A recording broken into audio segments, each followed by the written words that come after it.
Advanced Principles Podcast, or app, was created to be an outlet for like-minded individuals to share in the broader conversations on leadership, retail market updates, and incredible personal success stories. On app, you will hear a collection of stories from the titans of the retail industry, as well as thought and practice leaders covering the spectrum of the economy. Please click the subscribe button and look for the newest episodes to be released. And I would imagine your phone was blowing up pretty heavily during those first few weeks of people trying to figure out what we're going to do. But I'm never going to say, here's what I did and you should do that. It's going to be, here's what I did. What do you think you can do? Very interesting. Yeah. So with the focus on kind of all levels of the organization, certainly leadership is such a big component of it. So with your individual coaching and executive leadership, how I guess approachable has that group been throughout all of the changes over the last couple of years, year and a half now, I can't believe it, through this pandemic, about that shift in corporate strategy, work-life balance, unlimited PTO, all of those things that are kind of floating around in the corporate communities nowadays? Yeah.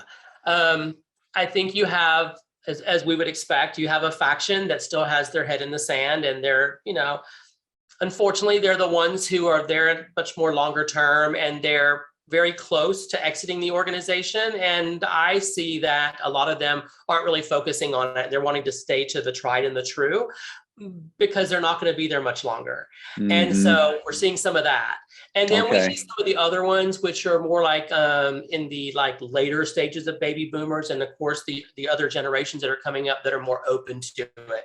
And so they're grappling with it, but they're working with their HR departments to come up with ways to, how do we make this work now? What has to shift in our organization to make it work? That's great. Yeah. Now, have you seen some cases where companies or individuals have gone too far? We've gotten too flexible, too much emphasis on the freedom and the flexibility within the job force over this last year and a half, because there's been a lot of different ideas thrown around there, and I just don't know all what is being put into practice and isn't. Yeah, I haven't seen any of where they've gone too far yet. Good.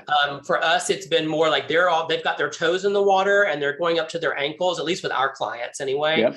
And that's across the spectrum of small up to Fortune 100s. But they, I think for the most part, I think your mid-sized companies are actually further ahead than the larger corporations. Okay. But yet they're not waist deep yet in the water. Yep. Okay. And so with this shift, and obviously what's a big catalyst for it was the pandemic.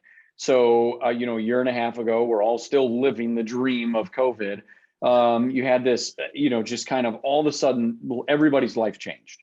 And I would imagine your phone was blowing up pretty heavily during those first few weeks of people trying to figure out what we're going to do with individuals, how we're going to keep them engaged. Probably had to talk a few people off the ledge. And the whole time I'm thinking to myself, that's probably all new for you too. It's not like you've been through a pandemic, that they took you through pandemic school. So how are you fielding those phone calls as well as managing the shift in your business and with your team? I'm going to be honest. We weren't. The phones weren't ringing off the hook. Okay. We were the ones who were reaching out to our clients. Okay. And understandably, they were all in reaction mode. It was like fight or flight or freeze. And a lot of them were in freeze. They weren't really responding. Some were, but a lot of them were in that freeze mode. Okay. And they stayed in that freeze mode for a good year. Wow. We still kept, giving them tools and giving them resources with regards to just like small learnings to be able to help their managers lead a virtual team type of thing. Yeah.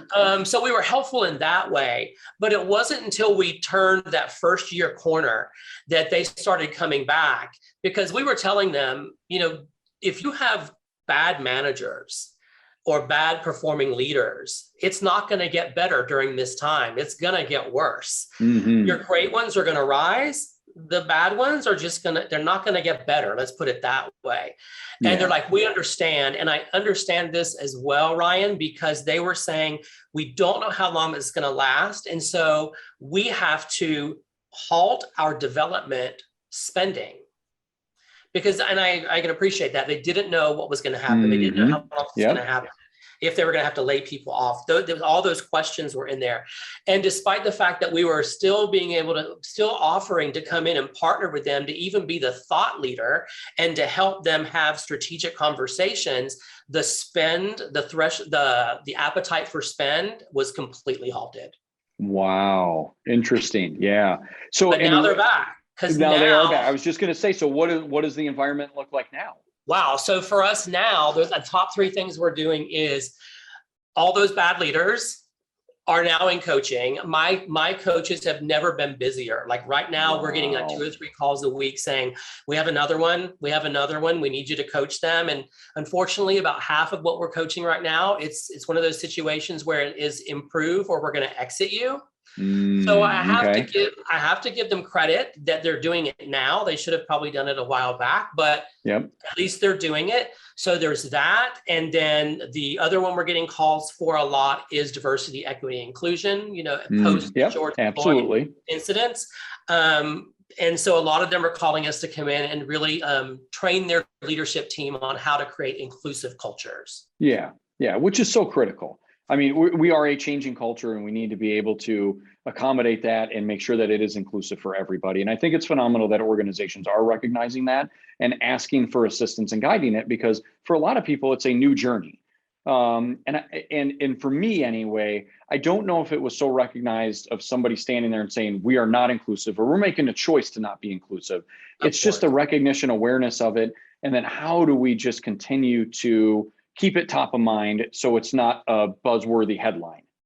Well, and our leaders are so used to, and rightly so, because our business environment is like changing daily. Mm-hmm. And so leaders are used to having things done quickly. And I think that's the one thing, this one area, the diversity, equity, inclusion piece is, it's not the happy meal menu that you can go through the drive-through and say, I want one of those and one of those and one of those. And then you just get it and drive off. This is a culture change.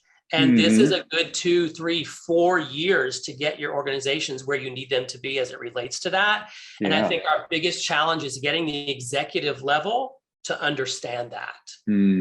Yeah. I can see that. I could see that would be very difficult and very challenging for you. But how cool for your company to be the trusted advisor through that journey, because it is such a critical journey for companies. And I think a lot of the decisions that they're making today will dictate whether they're going to be around in 10 or 15 years. And if they are around, what their company looks like. So for you to be on the other end of that phone call saying, hey, we recognize we need some assistance in this.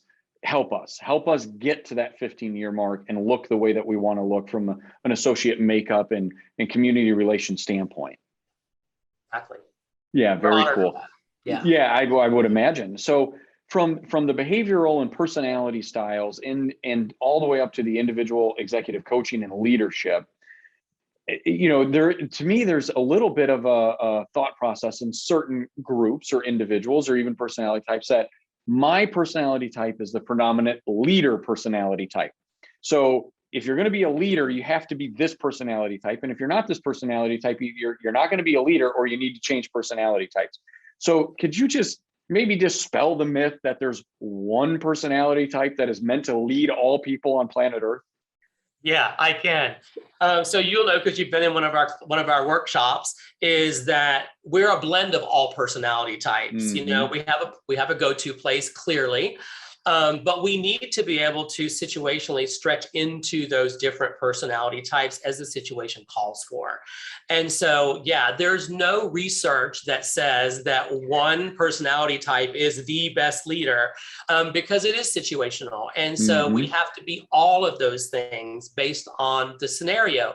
And we're never going to be phenomenal at all of being all of those things. And that's why we have peers and colleagues, and why we have employees as additional resources to us to be able to, if we're willing, to ask for help and involve those people in helping to round out what we don't bring to the table, because none of us bring 100%. Yep.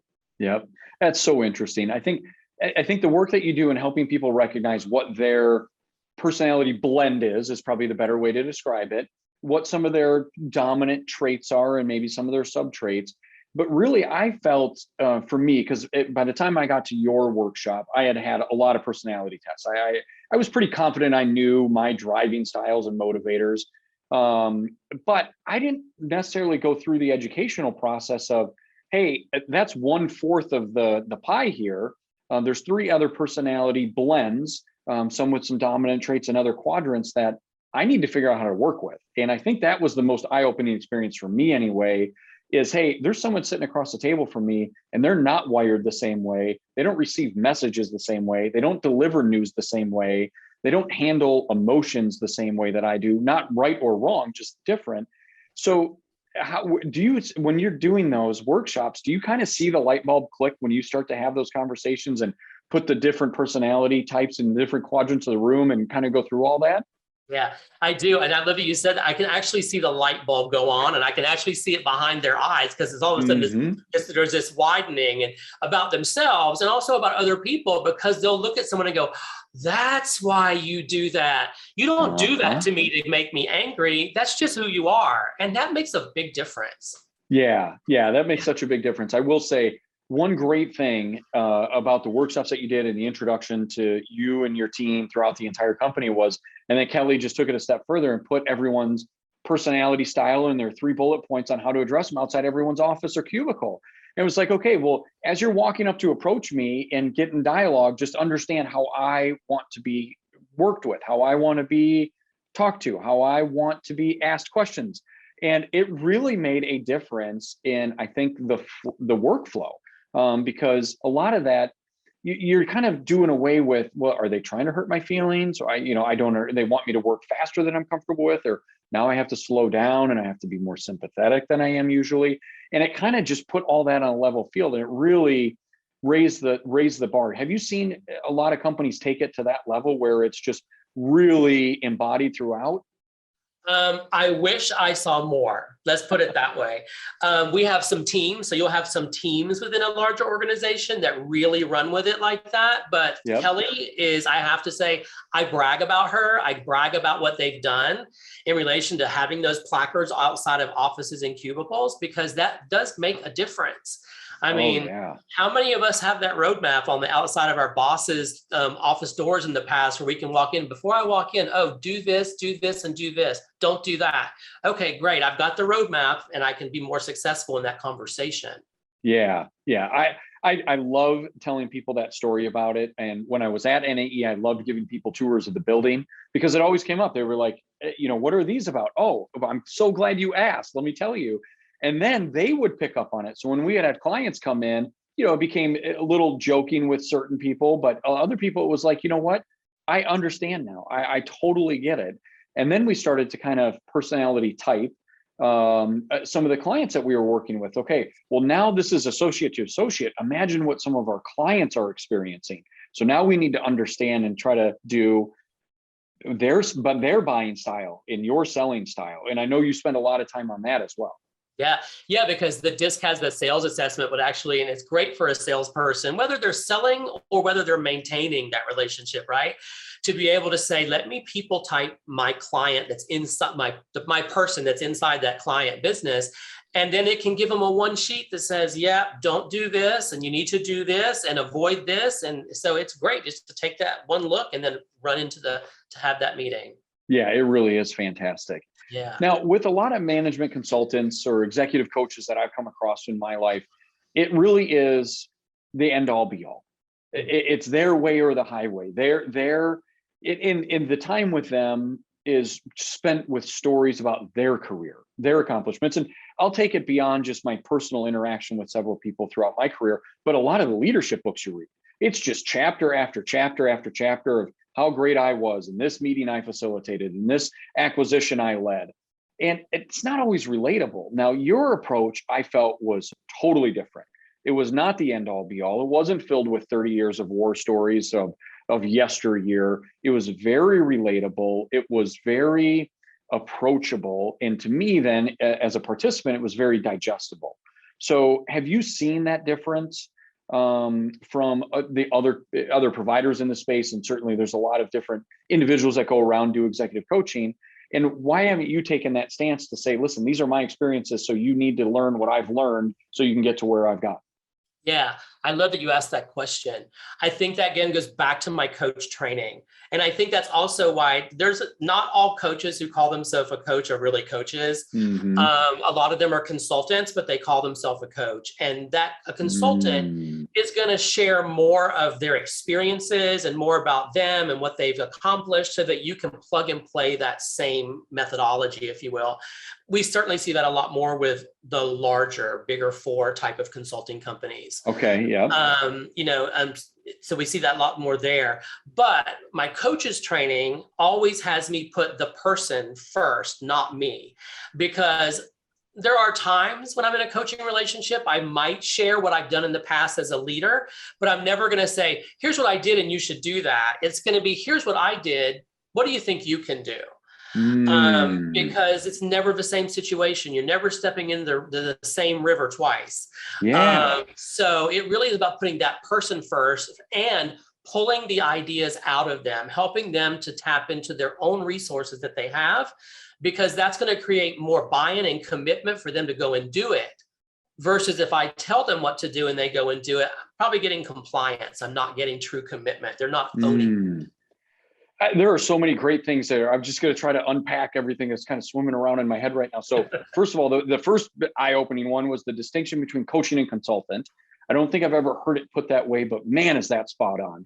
It really is the difference that I've experienced. I think you just helped me kind of compartmentalize the individuals that I was blending as a coach hyphen consultant or whatever, not coach or consultant. So that made a big difference to me. And then getting the compliance. So you said right at the end there, you said you're kind of the compliance expectation, or what was the other term you used there? Yeah, versus commitment and truly owning. Yeah, compliance versus commitment. Yeah. That's huge. That's a big takeaway. So I really think, so talk a little bit more about that, where you see actions towards compliance versus truly getting that founded commitment. Yeah, and so this is a good lesson for leaders also. Leaders should be coaching their employees. Now, they're not going to be a coach, like a trained executive coach, but they should be coaching their employees to arriving at the answers or exploring what options are available for them to try, so that that person can really be bought in to that, whatever it is they're coming up with. But we have a lot of leaders that will just go, well, here's how you should do it.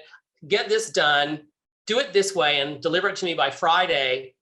That employee is not really engaged. They're not even being engaged. They're not even being utilized for what they bring to the table. And so if I'm going to go out and do it, I at least want to be part of building what I'm going to do or deciding how I'm going to go about doing it. I think that is such a fantastic way to put it. And I don't think leaders of any level, of any team size or any level of organization can hear that often enough, because I do think that a lot of it is the expectation that you are going to get compliance. You're going to have the team check those boxes to perform these functions, use this font, whatever it is, versus truly getting commitment and buying into the, as Simon Sinek said, the just cause of the organization to really propel it forward. And I don't think there's enough dialogue going on out there. And you were the first person to really put it that way. So thank you for articulating it the way that you did, because that really hit home with me. That's a big one there. You're welcome. Ryan, if you think about compliance will get you probably as a leader, if your employee is compliant in what you've tasked them to do, you're going to probably get about a 50 to 60% return on what you're expecting. But if you actually get buy-in and get them to own it because they're part of they're part of the solution and they've created that solution on their own, or at least collaboratively with you as a leader, you're probably going to get closer to 100% of your expectations. Wow, that's fantastic. That's fantastic. Now, in the leadership space, and I'm not talking about your clients specifically, because they've kind of got, the inside baseball look, because you're working with them, you're coaching them, you're developing them. But from a leadership population as a whole, have you seen a good evolution towards kind of understanding those dynamics and truly getting that commitment? And a couple of years ago, I went through a resident leadership course.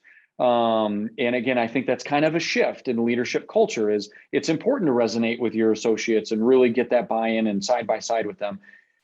Leadership as a whole, again, your client base aside, do you see everyone continue to evolve that direction, or do you feel like we're at kind of a sticking point? We're at a sticking point. Okay. We're definitely at a sticking point. One of my favorite books is a book called The Leadership Pipeline. Okay. And the author is Ram Charan, Harvard professor. And his research actually shows that leaders at all levels of organizations, regardless of industry and size, are operating at least 2 to 3 levels below the title that they hold. Many are behaving as first-time managers despite holding a C-suite title, or even an individual contributor. And that is all about me. It's all about ego. I'm delivering, and you just do what I tell you. And so we've not turned the tide yet, where individuals are really seeing themselves as leaders. As I can say, I can let my expertise go to the side. So I'm always going to bring it with me, because that's how I got promoted to begin with most often. It's always going to be with me, but I have one new area of expertise, my new area of subject matter expertise that I should be developing, and that's people. And we're not there yet.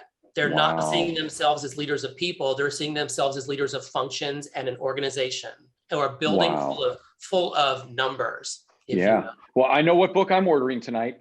It's no question about that. And I think he wrote a book called Execution, which I've read and been through as well. And so thank you very much. Another great takeaway from this. So that's fantastic. So there is hope, though, is what you're saying. There's enough dialogue going on out there. There's enough experts like yourself in the field that are out there and promoting the right way, get the right commitment, place people in the right positions. But how do you suggest leaders get comfortable with making that call? That they humble themselves enough to reach out and say, you know what, I could use a little guidance in this decision. I could use a little guidance in this journey. I could use a little guidance in this next promotion. How do you coach them to just get over that hump, make the call? No one accomplishes what they are alone. Just get on board. That's a tough one. That's a real tough one, because that's really tough, because they really have to be willing to kind of put their ego aside. And I'll say it's more so in the male gender than it is in the female gender.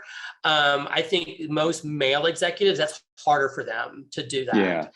To even ask for help to begin with.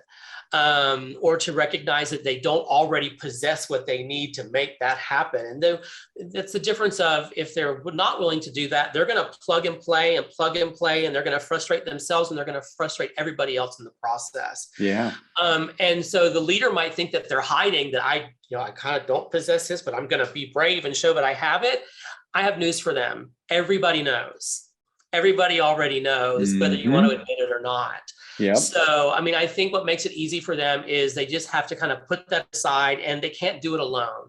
They can, but it may take them forever.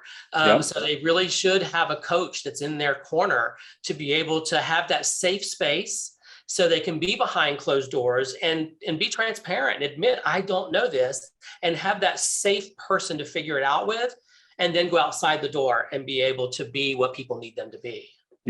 I think so many lessons can be learned too from professional athletes. We see them all the time performing at the highest levels. And whereas 30 years ago, I think there was a coach and a player, now there's a player and a mental coach, a player and a fitness coach, a player and a nutritional coach, a player and a strategy coach. I'm an avid golfer. I follow golf, and the golf entourage has grown from, here's my swing coach, to now I'm traveling with 4 or 5, 6 people to make sure that my day, week, month, year are structured properly. And everyone watches in amazement how professional athletes perform. Let's subscribe to what they do. Let's get some coaches on our side and in our corner, like you said, provide that safe space, provide that dialogue, provide that conversation. And I think a lot of time, objective feedback. And because there's a lot of leaders out there that are only being told what they want to hear instead of what they need to hear. And I would imagine that you have been an objective sounding board for a lot of people throughout your career. Thank you. I just actually spoke to a client the other day, a CHRO at an organization. And I said, why do you keep bringing us back? I'm just curious. I wanted to know. And she said, well, apart from the fact that you are a true trusted advisor for us and that, you help us out a lot and you help alleviate a lot of pain points. She goes, well, her main reason is because you don't sugarcoat anything. Like, you just tell us what we need to hear. And she says, and I remember what you told me one time, and I told her, I said, you have enough people in your organization that are already telling you what you want to hear. And what's that doing for you? How's that going for you? And she said, that's why we bring you back. Love it. Absolutely love it. So certainly throughout your career, you've impacted hundreds, if not thousands of individuals, different levels, different meaningful ways. Is there one story in particular that just always sticks out with you? And when you're having a tough patch, a tough day, a tough week, you kind of dig that one back out and remind yourself of the impact that you're having on individuals' lives? Yeah. There's a couple people, past employees came to mind for me at first, but then they kind of scattered and one person kind of emerged. And so there was a COO I was working with for a global shipping and transportation company, and COO, and we were in a coaching session. And while we were in the midst of having a coaching discussion, he just kind of stopped and just kind of looked at me. And I said, well, what just happened? And he says, I just want you to know something. He told me, he said, at this level that I've achieved, I have no one to have these types of conversations with, that I can be this transparent and open with. And it kind of just hit me between the eyes, and I was like, just speechless. Wow. And then he looks at me and he says, are you crying? And I realized I was teared up, and I kind of wasn't able to respond for a couple of minutes because I had to kind of collect myself. And I said, yeah, I kind of am. And he says, well, but why? And I said, because you've made me realize that I've forgotten that it's not just the COO sitting across from me in this conversation, but it's a human being who has a need for connection and a need to be able to be vulnerable in a safe space. And I said, thank you for reminding me of that, because sometimes, even as a coach, it can be a bit robotic sometimes when you're working with some leaders who maybe really aren't bought into it. So you're kind of going through the motions a little bit. Yeah. But that wasn't the case with this one. And so he just really helped me to kind of reorient myself to the human being that's across the table or across the desk from me. That's when you know the work you're doing is meaningful. You just have somebody that's powerful, has ascended to those levels in the professional ranks, and has that kind of respect for the space, as you put it, that you're providing them. So congratulations, well done. Yeah, thank you. I used to only coach people at mid-level areas when I first started in the business. And then I started realizing, well, why don't I want to coach these other higher level individuals? And one of my coaching colleagues asked me that question. I go, because most of them feel like they've already arrived. And so there's nothing else they can learn about themselves or do differently because they've ascended to the level that they wanted to, Yeah. But then I realized, especially through this individual I was working with, I realized that regardless of our level, we all have fears. Yep. And whether we have the ability or have the space to be able to articulate that in a safe place with someone, that makes all the difference. Yeah. Wow. Very well put. That is just extraordinary. So as we're kind of nearing the end of this has been extraordinary. Unpacked so much. I've got so many mental notes that I need to quick scribble down here as soon as we hang up, and I'm sure I'll be circling back with you. And hopefully we'll have you on again to kind of digest a few more of them and go into some of the specifics. Sure. But what's on the horizon for you and Molto Crescendo as we continue to go through this day by day changing environment of leadership and corporate culture and shifting workforce and the great resignation? What's on the horizon for you all? Yeah, thanks for asking. I think that depends on whether I win the lottery or not, Ryan, because that can mean the difference of just kind of retiring early in the Mediterranean or keeping doing this. But yeah, I think honestly, I think it's to keep doing what we're doing. I love working with all those broad range of the sizes of organizations we work with, and we span every industry. There's not an industry that we don't work with now. I would say to keep doing what we're doing, but expand our services based on the needs of the organization, but really to expand our reach into the mid-market companies. Okay. Because I love working with them. They're easier to maneuver. It's like you can turn the yacht around faster than the ocean liner. So I really enjoy that. And I also find that leaders in those mid-sized and small companies, they're much more open and much more pliable to actually making things happen. Yeah, that's good. Well, hopefully, and as you know, we mostly cater to the automotive industry and a lot of dealers. And I think there's a lot of dealers that fall into that space as well as some of the other spaces that you might have been mentioning earlier in the conversation. And I think that is a growing need for dealers to look at, is have some of that executive coaching, have some of that assessment on the front end, and that company and culture engagement. And I know a lot of dealers have made huge headway over the last 10, 15 years, but I do think it's an industry as a whole that may be lagging a little bit behind from that aspect of it. And hopefully your reach will go deep into the tentacles of the automotive industry here after this. Yeah. And Ryan, I'm not overly familiar, but I'm curious, I would assume that they're also experiencing that war for talent as well. Oh, yes. I think every industry has it. I could argue that the automotive industry may be suffering from it, as maybe not as much as the hospitality industry, but for technicians, especially, one, it's a diminishing workforce. It's an aging workforce. There's not a lot of people that grow up and want to be technicians, although that's an amazing career that has some incredible compensation opportunities. And, it's not just the wrench turners of yesteryear. You got to be a computer technician to diagnose and work on these cars these days, as well as sales associates. It just, one is the customer expects more than they used to, and rightfully so.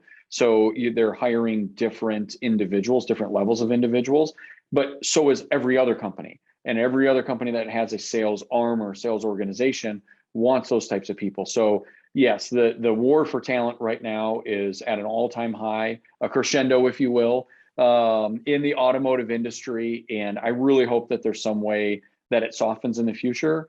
But until they fix kind of that technician pipeline, it's going to be difficult. Yeah. Thanks for sharing that. Yeah, absolutely. So before we let you go, we're going to get into our fast five.